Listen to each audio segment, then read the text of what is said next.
मेरी बड़ी बहन आरती की शादी को 1 साल हो चुका था।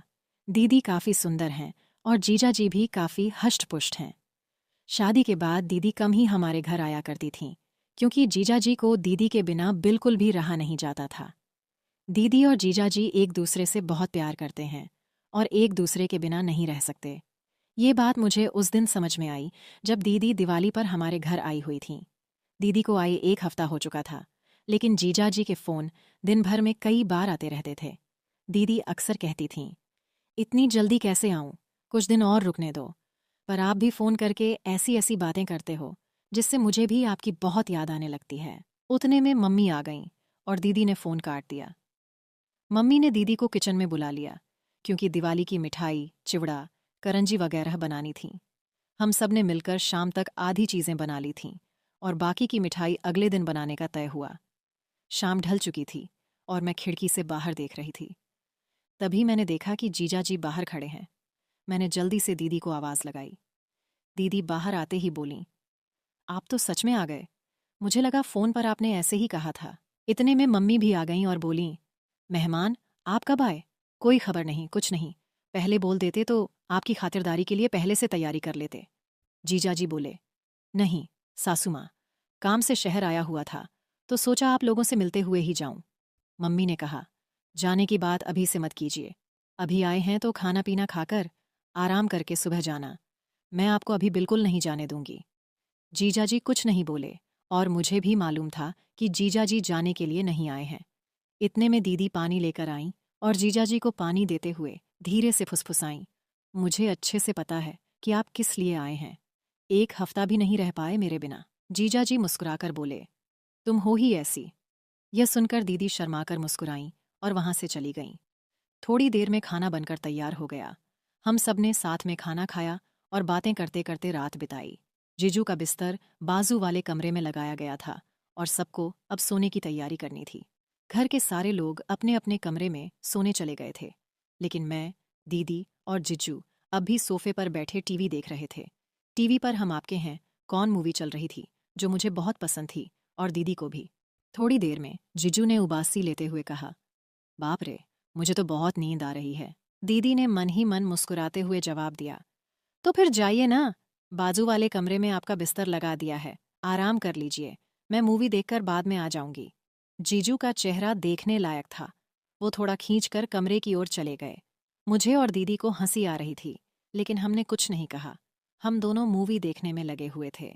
कुछ देर बाद दीदी ने मुझसे कहा, छोटी, मुझे भी अब नींद आ रही है, मैं सोने जा रही हूँ। मैंने तुरंत कहा, दीदी, अगर तुम भी चली जाओगी तो मुझे डर लगेगा। तुम्हें पता है ना, रात में मुझे अकेले डर लगता है। दीदी थोड़ा ठिठकीं और बोलीं, ठीक है, थोड़ी देर रुक जाती हूँ। उसी वक्त जिजू ने कमरे से आवाज़ लगाई, आरती, पानी चाहिए। दीदी ने तुरंत कहा, रुको, छोटी, मैं तुम्हारे जिजू को पानी देकर आती हूँ। मैंने कहा, ठीक है, पर जल्दी आना। दीदी किचन से पानी की बोतल लेकर जिजू के कमरे में चली गईं। मैंने सोचा, अभी आएगी, अभी आएगी। लेकिन 5 मिनट बीत गए और पूरे घर में मुझे कोई नजर नहीं आया। डर के मारे मैंने दीदी को आवाज दी। थोड़ी ही देर में दीदी कमरे से बाहर आईं।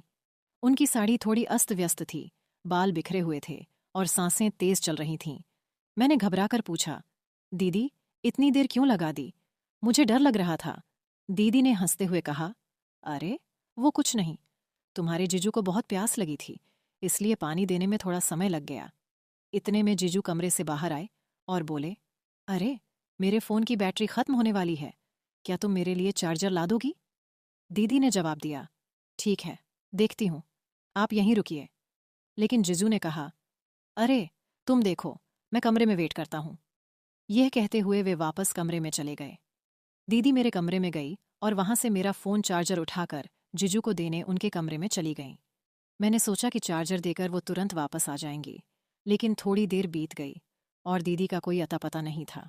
मैंने एक बार फिर से दीदी को आवाज़ दी, लेकिन कोई जवाब नहीं आया।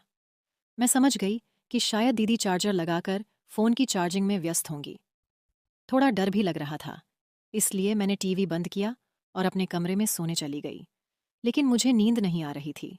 बिस्तर पर लेटकर मैं अपना फ़ोन चलाने लगी। आधे घंटे बाद मेरा फ़ोन डेड हो गया। उसकी बैटरी खत्म हो चुकी थी। अब मैं इधर उधर चार्जर ढूंढने लगी, लेकिन याद आया कि मेरा चार्जर तो दीदी ले गई हैं। अब मैं असमंजस में थी, क्या चार्जर लेने के लिए जाऊं या नहीं। नींद तो वैसे भी नहीं आ रही थी और बोरियत भी हो रही थी। मैंने सोचा कि शायद चार्जिंग अभी शुरू ही हुई होगी।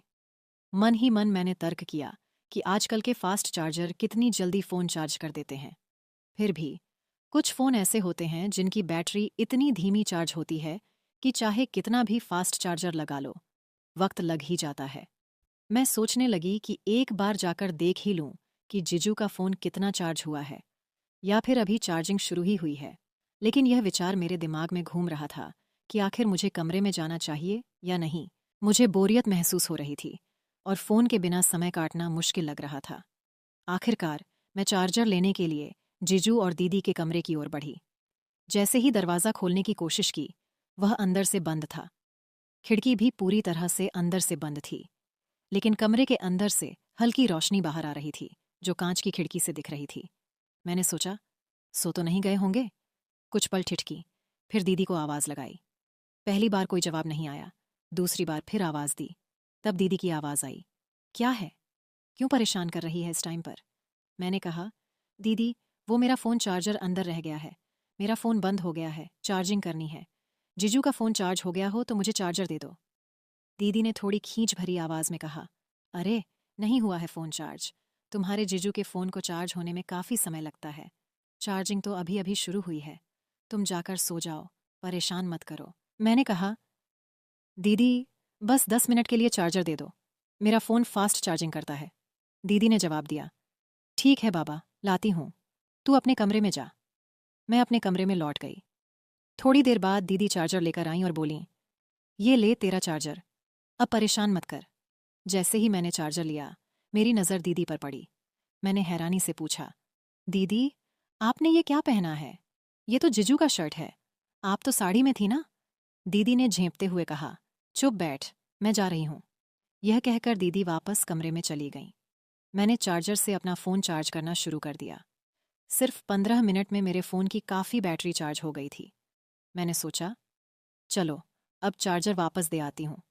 अगर दीदी सो भी रही होंगी तो मैं खुद जीजू का फ़ोन चार्जिंग पर लगा दूंगी। मैं चार्जर लेकर दीदी और जीजू के कमरे की ओर गई। इस बार दरवाज़ा थोड़ा सा खुला हुआ था। शायद दीदी जल्दी में बंद करना भूल गई होंगी।